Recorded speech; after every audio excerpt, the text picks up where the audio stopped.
Met him about 2-3 weeks into my stint of rehab.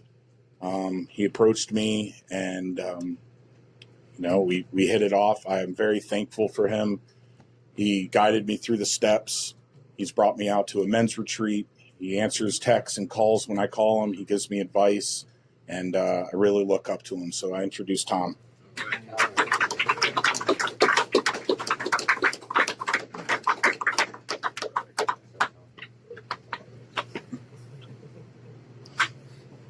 All right. I'm Tom. I'm an alcoholic. I got some notes because I tend to go off all kinds of directions, so hopefully I can keep this a little organized. But my sobriety date is June 22nd, 2021.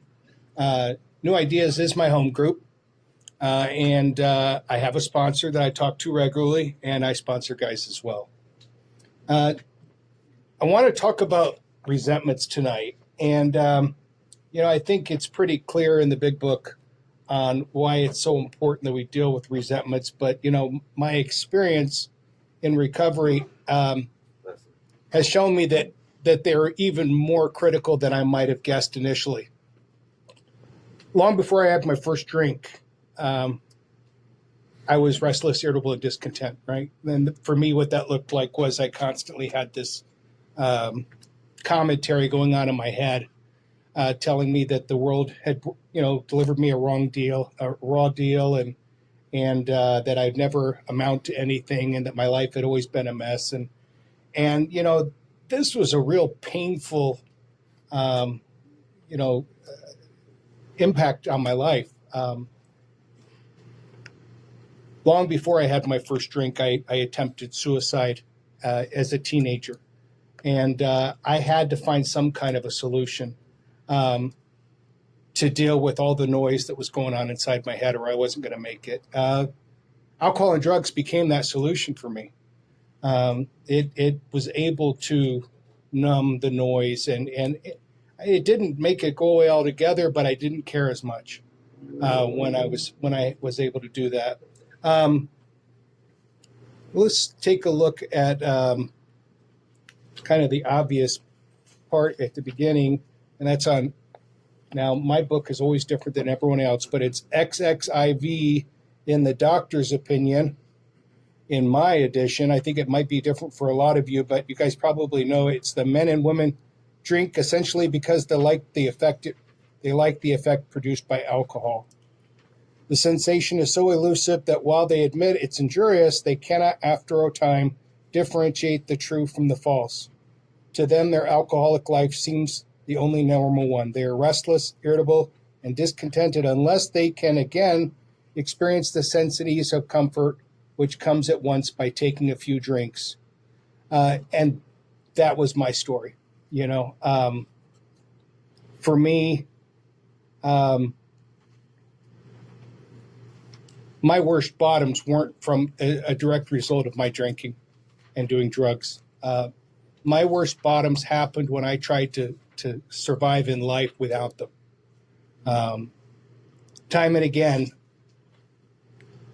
I would fight to stay sober for a while, and inevitably the voices again, the noise in my head would get so loud that again, I would have to fall back to the only solution I knew that was going to do it. And the reason why I'm saying all this is resentments, fears, guilt, those were the voices I'm talking about, right? And so the only solution I had to deal with them was alcohol, and I had to come up with a better solution.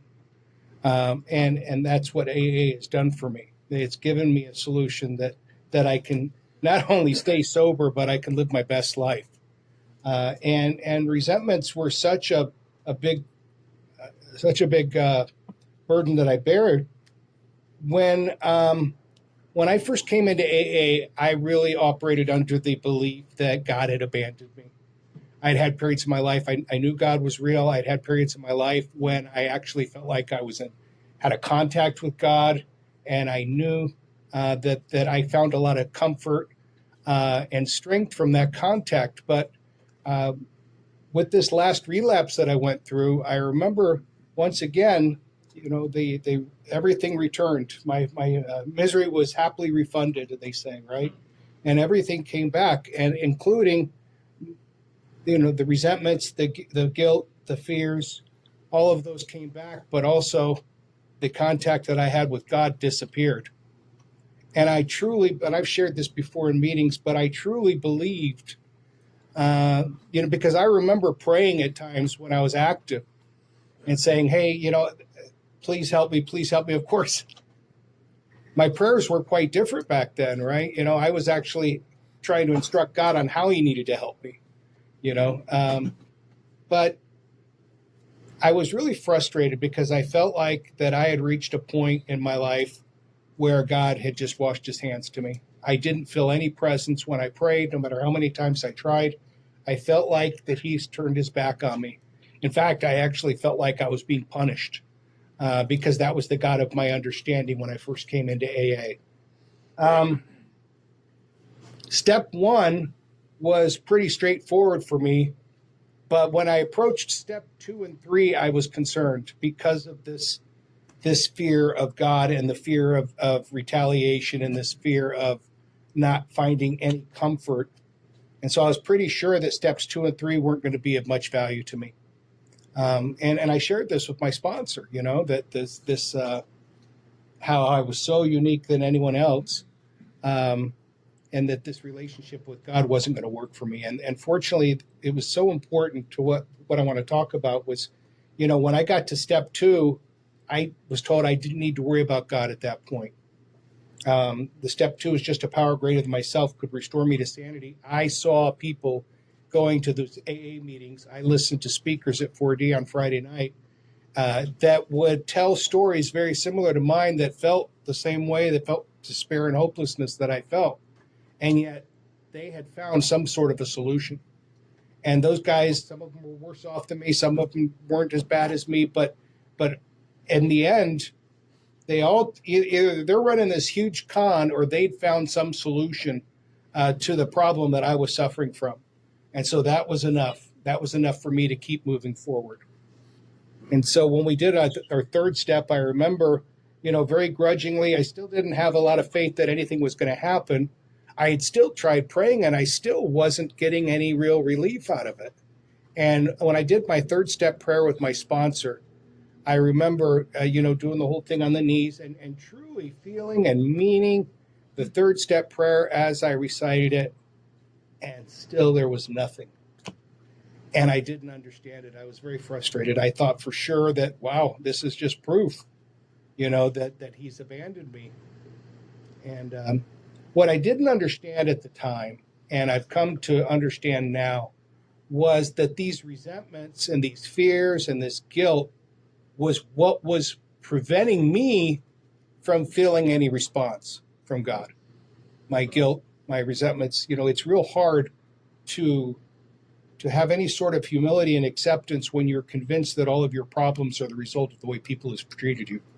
It's hard to be spiritual. It's hard to feel content when your mind is racing through constant thoughts about how raw of a deal you got issued. And so it says right here, there was like blinders that blocked me off from the sunlight of the Spirit. And that's what it talks about in the big book. I was asking for help, but I wasn't able to receive any kind of a response because I had put up a wall. God hadn't abandoned me. I had built the wall, and I had no idea how to get it down. And this was the real problem that I had. It wasn't the alcohol. It wasn't the drugs. It was the fact that I was so self-centered and full of self-pity and selfishness that I was just incapable of thinking of anyone other than myself. So I started studying resentments a little bit. A couple of things that I read. And the definition of resentments, it says that resentment is the act of mentally replaying past wrongs and continually experiencing old anger, which fuels a cycle of emotional turmoil. And boy, that was it. When I did my fourth step, even before then, I could sit there and get in my head and, if somebody walked up to me, it would be all over my face. I was reliving these events that happened in my life. And it was as real to me the day I would consider them as it was when they happened 30 years ago. Of course, the big book talks on page 64. Now we're getting into a little bit about what the big book tells me about resentments, and that is, and a lot of you guys probably know this, but resentment is the number one offender. It destroys more alcoholics than anything else. And that's pretty strong words. From it stem all forms of spiritual disease. We've been not only mentally and physically ill, but we've been spiritually sick. And this is the first time I heard about that. I heard the doctor's opinion about being mentally, the mental obsession and the physical compulsion, and all of that. But now we're talking that there's a third leg to the stool, and it was the spiritual illness. And this was my first time really learning about that. We listed people, institution, or principles with whom we were angry.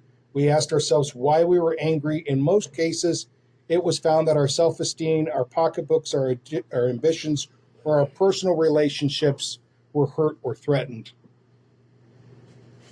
Now, at this point, my sponsor has me starting on my fourth step, and I'm not going to go a lot into fourth step except for the part that relates to resentments. But it's really telling because the first time I got sober many years ago, I worked steps 1, 2, and 3, and I started step 4. It was kind of funny because I got to a point working my 4th step with my sponsor where I had written down all my resentments and fears and my sexual conduct and things like that. And shortly before we met to do the 5th step, I had just moved into a house. I had left my wife and finally was settling in and starting to live life again on life's terms. And I found a notebook from literally 30 plus years ago, the first time I got sober, when I had listed all my resentments for my 4th step. And what was incredible was they were almost exactly the same up until that period of my life. I mean, even to the childhood people that I remembered and had resentments for, and the teachers and the different people at different spots in my life, it was amazing to see that these resentments were still every bit as real as they were 30 years ago. And what's also real telling is that in that notebook where I'd gotten sober and started working the steps, once I got to the point where I'd listed all my resentments, the writing stopped because that was the extent of my step work the first time around. And it's no surprise that it didn't take, and I was not successful. So, obviously when I started my 4th step, my sponsor wanted me to write down my resentments, and he told me, and this is important because I really was going to overdo this, and it certainly did not reflect the way I did my 4th step the first time. But he said, I don't want you to write a book. He said, I want you to put the person's name and then some bullet points. He goes, the idea here is not to write a story. It's to give yourself some notes to tell a story. And that was important for me because I didn't have to dig all the way as deep and re-experience everything. I was able to take it at a more surface level. So who? And he had me list the people, institutions, and principles. Now, that was easy because those things were constantly racing through my head on a daily basis. Anytime I got upset about something, those things came back in, especially if I really was sitting down to feel sorry for myself. All of these, making a list of all the people I resented was so easy. In column 2, it says, what did they do to me? And again, even though I was just writing bullets, I did at times find myself reliving those, once again, those feelings, hopefully for the last time, but I didn't know it at the time. But I definitely was immersed in it. And then, of course, how it affected me. One of the things that I was really surprised was how many of the harms that have been done to me were similar between, and it really showed me that the things that the cost that I got from these resentments was really a fear of losing things that were important to me, and it's funny how often I said they hurt my pride, How often I said they affected my self-esteem, because these are the things that mattered the most to me. These were the focuses in my life at that time. And of course, it really intensified the resentments that I felt. So let's look at page 66. And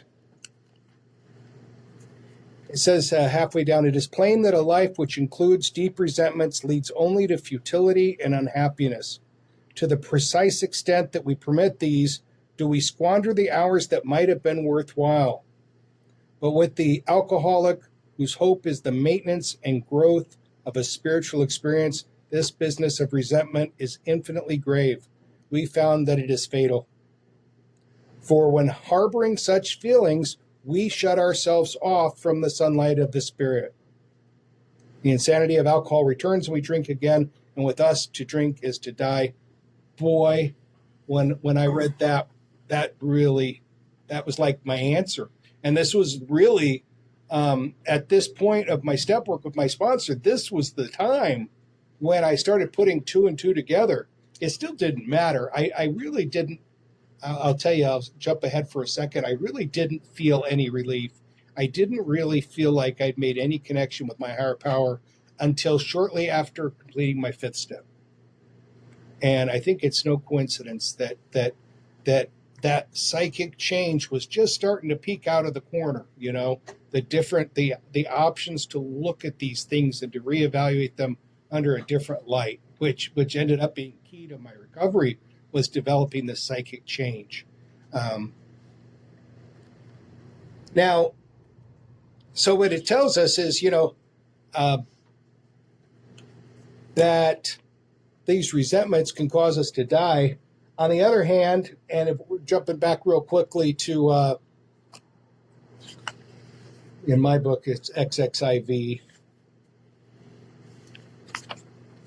On the other hand, and strange as this may seem to those who don't understand, once a psychic change has occurred, the very same person who seemed doomed, who had so many problems he despaired of ever solving them, suddenly finds himself easily able to control his desire for alcohol, the only effort necessary being that required to follow a few simple rules.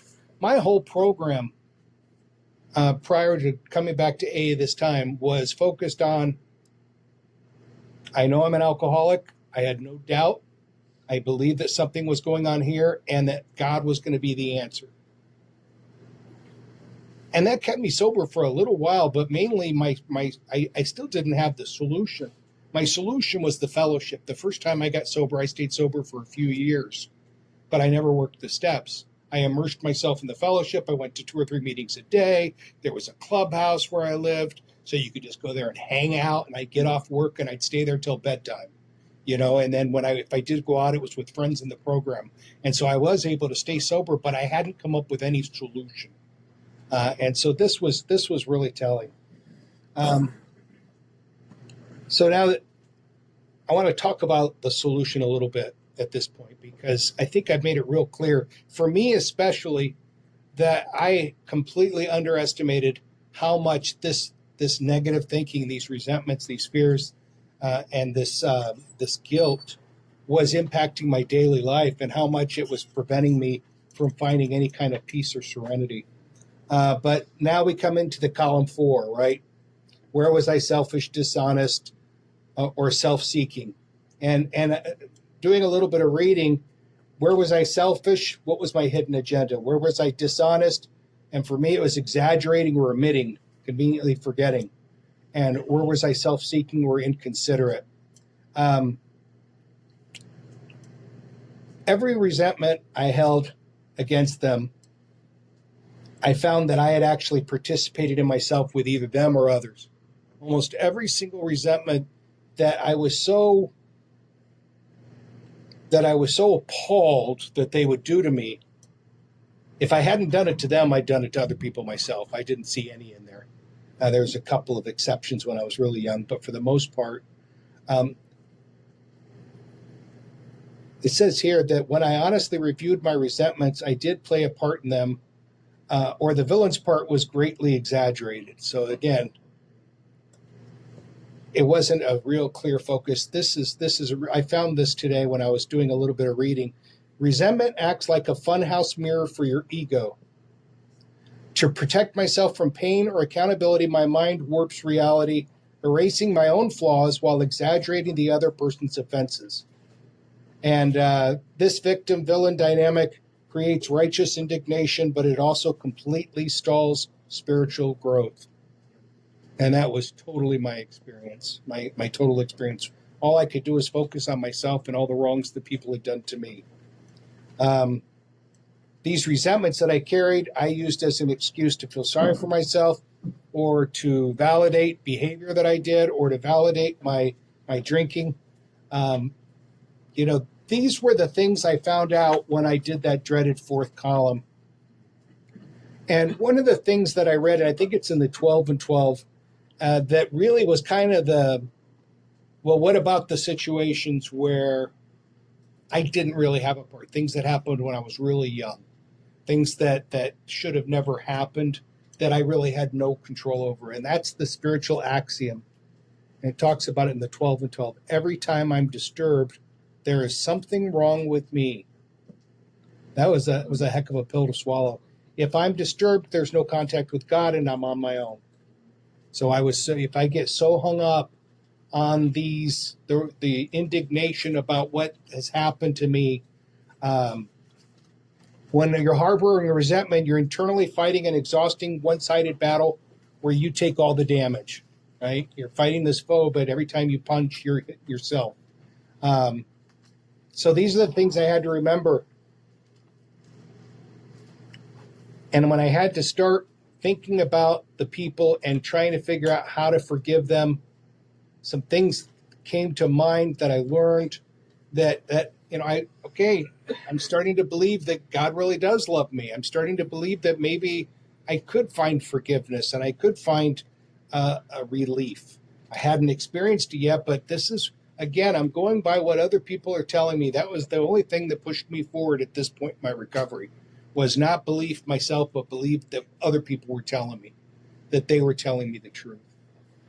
And so the first thing I came to realize was that God loved them every bit as much as he loved me. And I had to really consider that. If I truly believe the power greater than myself is all loving, which is the one of the definitions of a higher power that could help me stay sober, that I'd come up with my sponsor, then I had to believe that he loved the people that harmed me just as much, and that I had no more earned his grace than they had. And the other realization that somebody had said to me that I will never forget is, I can be right or I can be happy. So I knew that it was put up or shut up. I had to figure out a way. And this was our course, page 66. How do we finally get free of these resentments? Because, it says we can no more control our defects of character or remove them than we could stay sober on our own. And this is our reliance on a power greater than ourselves, who I call God. And so it says, this was our course, page 66. We realized that people who wronged us were perhaps spiritually sick. Though we did not like their symptoms and the way they disturbed us, they, like ourselves, were sick too. We asked God to help us show them the same tolerance, pity, and patience that we would cheerfully grant a sick friend. And when a person offended, we said to ourselves, this is a sick man. How can I be helpful to him? I wish I could say that I really was looking for ways to be helpful. At this point, I was truly running on obedience and faith that maybe, they keep telling me that this is the ticket. I remember when I first started praying for my ex-wife, right? Saying to God, this is what I'm doing. And I one of the things that my sponsor had me pray was to ask God for the same things for them that I want for myself. So please help her have happiness, help her have love, help her feel security, and but I don't really mean it, and I wasn't fooling anybody, right? But then I would also add on, God, help me have willingness to really mean this someday. and that was something I would toss in at the end. But again, I don't want to even think about how God interprets things, but I think there's an A for effort going on here somewhere. Just doing the seeking, and I found out how much important seeking was to my recovery later. Reaching out is the most important thing I can do, reaching out towards my higher power. And then, of course, there was the sick man's prayer. God, help me show this person the same tolerance, pity, and patience I would cheerfully grant the sick friend. This is a sick man. How can I be helpful to him? God, save me from being angry. Thy will be done. And thy will be done for me was me following up with prayers. And my sponsor had me pray for my ex-wife. He had me pray for people that I carried resentments for at least 2 weeks. And I wish I could tell you that I've completely lost my resentments there. I have not. Sometimes when they start to really come back into my head, though, I find it's necessary for me to start going back to this with my morning prayer and meditation. And usually, again, the exercises that I've learned from the fourth step, when I feel myself filling this reservation and I find myself, it's necessary to pray for this person, reality kind of kicks in, and I think, but are you sure you're keeping a clear perception of what really took place? Are you sure that you're balancing the scales appropriately? And I knew that I wasn't, but I had so conditioned myself to running this dialogue through my head on how they'd wronged me that I had no accountability for myself. And I found that continuing to do these prayers, continuing to do my 10th step maintenance, because in my 10th step, of course, once I got there, I'm doing this on a regular. I'm doing this on a daily basis when I start to get upset, when I start to get resentful. I'm going through this check and balance that I learned when I did my 4th and 5th step. And of course, ultimately discussing it with my sponsor and turn my attention to someone I can help. That's all I got. Good. I didn't stop too soon. Thank you, everyone.